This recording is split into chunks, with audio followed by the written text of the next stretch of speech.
helpless. Like, you know how toddlers look helpless and stuff when they be like sick? That's how he looked. I hated that for him. Because I ain't never seen him like that. Mm-hmm. He was in the bed just like, I don't know.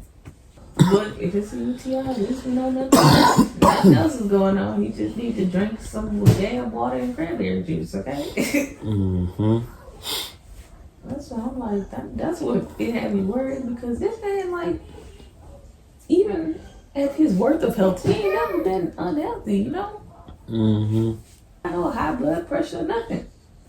The only problem that he did have was with his lungs, and now those are fine. So, you know what I'm saying? The brain stuff. Mm-hmm. I think, see, me and you was talking about this the other day. We've spent a lot of time together, like, you know what I'm saying, as a couple. Okay. What else? And we've gotten to know each other, and you know what I'm saying? Like, we're used to this all the time. Okay. What else? But other people don't really do that because they be at work all the time, you know? Yeah.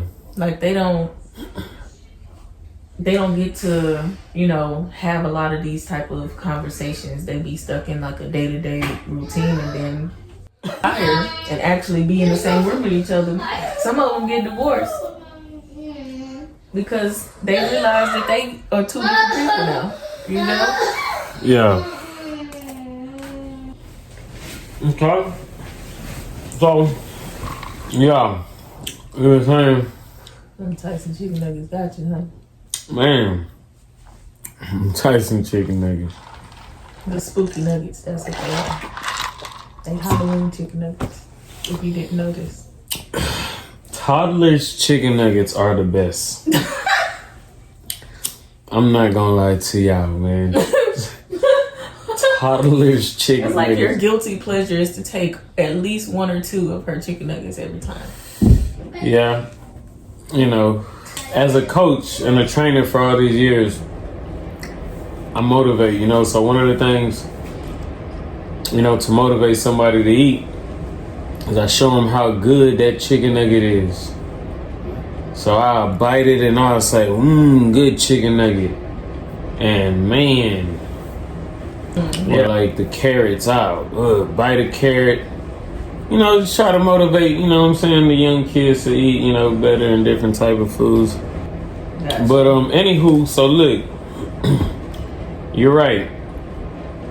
What my wife was saying is that a lot of couples, you know, they don't actually have time to sit down and talk. Especially if you have like multiple kids, you gotta come home, get the kids ready for, you know, do their homework, get them ready for bed, feed them, like, you know what I'm saying? That's a lot to do at the house. And then no matter what time, you know, if the guy, if he gets home at a later hour than you do, then that means he's coming in later. He's going to be eating a little later. Like, it's like a whole thing, you know, to keep a household functioning with both parents, especially if she works as well. Is that what you're saying? For sure. It helps. Okay. But you're saying a lot of couples aren't doing that. No. Which in turn, because it's you know, they got a lot going on. Yeah, and it can have so much going on because as life goes on, you still have all this stuff that's going on. But it's not until you hit the age that my grandparents are right now, where they have to slow down because, you know what I'm saying, they old people. Yeah. And he's retired, and now you find out that really, y'all really can't stay with each other. Now you either stuck in this with this person until you die. Yeah. Which nobody really knows when that is going to happen. Could be tomorrow, could be another 20 years from now. And my whole thing is, they've been old for a while, together for a while, so. And at work. No. He's been retired and at home for a while. But so. yeah, it's been 2 or 3 years, but that whole time we've been having this issue. You feel me? So he retired at 72? Yeah. Okay. And for the last 2, up until what? The New Year's Eve when he got lost, up until New Year's Eve he was still able to drive. Yeah. So this I got you. So it's getting worse, you hear me? Yeah. I think they're gonna be alright. But on another note, what I actually wanted to talk to you about was this. First of all, coming at you live in effect, it's the homie U.T. Say, man, look, we got another one right here today, man. I'm doing a book review, but I'm doing it a little different this time. Alright? I'm doing it. And I'm still doing the, same way hey man, wake up. Same way I do the book review. But the whole thing about it is, this time, I'm gonna have my wife ask me to ask, whatever she wanna ask me. But today we are doing a book review on the book entitled "How to Win Friends and Influence People" by Dale Carnegie. There it is. All right, so the way we're gonna do it today, though, baby, I want you to ask me about the book. You feel me? Okay, what's the book about? So, first of all, can you please speak up? What's the book about? All right, so what is this book about? First of all, this book right here, it's like self-improvement, self-development. You know what I'm saying? It teaches you like a lot of like good things you can do, and just to better yourself as it applies to dealing with others. What would be your main takeaways after you read it? Like, so what are 3 things that you learned? So I really love how they structure this book. I really do. Let me explain what I mean. So the way the book starts off is like, because she asked me like about takeaways, and the way they structure the book is like this. You read a couple of pages, and then it'll be like boom. So at the end of every little section, you'll see a principle, and you'll see a principle at the end of every section.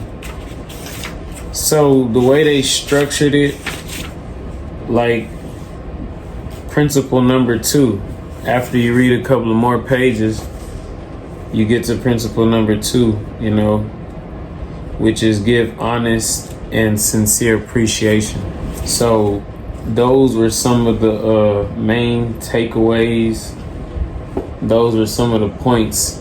Just how they structured this book is very easy to read and understand, what the author was trying to communicate. Okay, so what would you say some of the things that you did not like about the book? Things that I did not like about the book. Or is there anything that you did not like? Is it a book that you can just 100% say that you love? No, I can't say I 100% say that I love. And there's some things specifically about Christopher Columbus that I must say they're probably inaccurate. You see what I'm saying? Mm-hmm. But those inaccurate perspectives and whatever I could say however I might see those things. But Dale Carnegie, he could say however he may feel, and however he might have basically the inaccurate history fact is the thing that you did not like about the book. Yes, pretty much. If you just read about it, like I said, man, it's just the way Christopher Columbus is depicted. You understand what I'm saying? Yeah, I feel. He's depicted like this huge hero. Just but other than that, man, how to win friends and influence people, definitely a great read, man. Like I said, we're gonna be doing a whole lot more of these book reviews. So it was recommended to me, just like one of the last books that we gave a review on. But yeah, we're gonna be having a lot more reviews. Big shout out to everybody, man, who takes, you know, the advice. You know, I recommend these books. This one here is definitely a good book. So I just give it straight how it is, you know. The first book I read on Dale Carnegie, but, you know, I'm showing y'all everything like I said, and I'm telling y'all, this is definitely one. If you got the time, How to Win Friends and Influence People by Dale Carnegie. It's your homie U.T. And until next time, guys, stay healthy, my friends. Believe it. Wizards of the net, conjure spells in C++. At the mainframes, no stress, no fuss. Box beneath our banners, march and cover dust. Digital overlords, no one can crush.